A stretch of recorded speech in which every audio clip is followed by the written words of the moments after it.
Hello, good morning.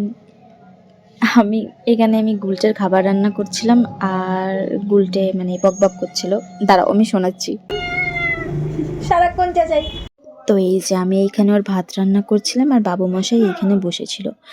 তারপর আমি স্নান টান করে রেডি হয়ে মামার বাড়ি গেছিলাম। আজকে দিদিমার কাছে নেমন্তন্ন ছিল। এই যে দিদিমা আজকে অনেক কিছুই রান্না করেছিল।